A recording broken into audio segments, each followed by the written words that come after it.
Hey everybody, it's great to see you again. Look right over here. Are you looking? Are you listening? Are you holding still? Good.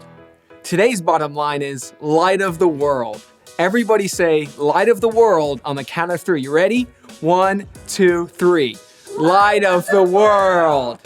I hope you had as much fun as I had over the last couple weeks, learning about all the blessings Jesus gives us through the Beatitudes in the Sermon of the Mount. Today, we're going to learn about another important part of that sermon. Let's read word for word what Jesus said. You are the salt of the earth. But if the salt loses its saltiness, how can it be made salty again?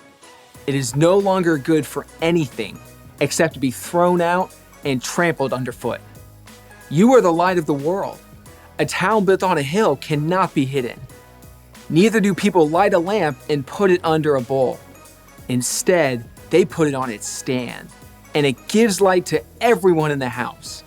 In the same way, let your light shine before others, that they may see your good deeds and glorify your Father in heaven.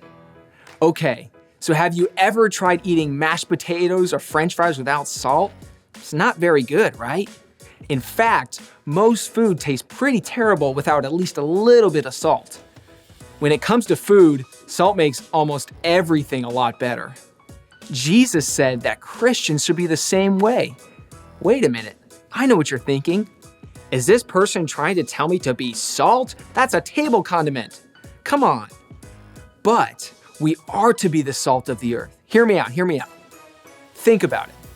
If we show the love of Jesus to those around us, we definitely make the situation better. That's what Jesus is talking about. We've got to be the ones to add a little flavor, add a little peace, some wisdom, some Jesus into their lives around us. Okay, so that's the salt. Now here is the light. Everybody say, light of the world on the count of three. You ready? 1, 2, 3. Light of the world. Awesome job. Have you ever tried walking around your house at night with no light? I do, and it's really hard. It can be pretty challenging, if not downright impossible. Just a little bit of light can illuminate a really dark situation. That's what we've called to do as Christians. Jesus said we are the light of the world. Everybody say light of the world on the count of three. Ready? 1, 2, 3. Light of the world. You guys are getting louder. I want to hear you louder each time. When Jesus lives in our hearts, his light will shine through us for all the world to see. Our actions and words should be encouraging and help guide people just like a bright light in darkness. God doesn't want us to hide his light. He wants us to show it to everybody in the world.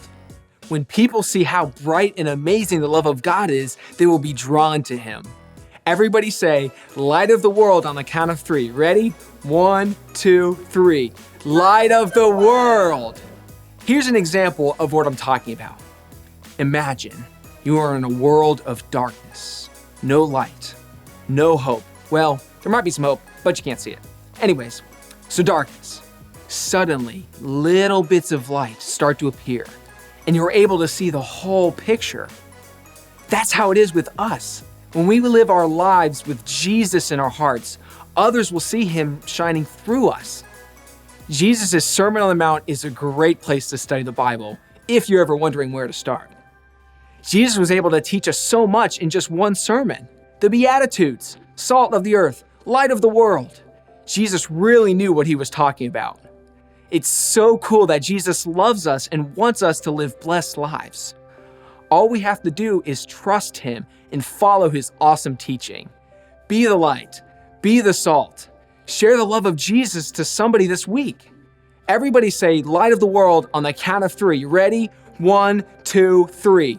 Light of the world. It was so awesome to hang out with you guys today. Remember to shine his light. We'll see you next time.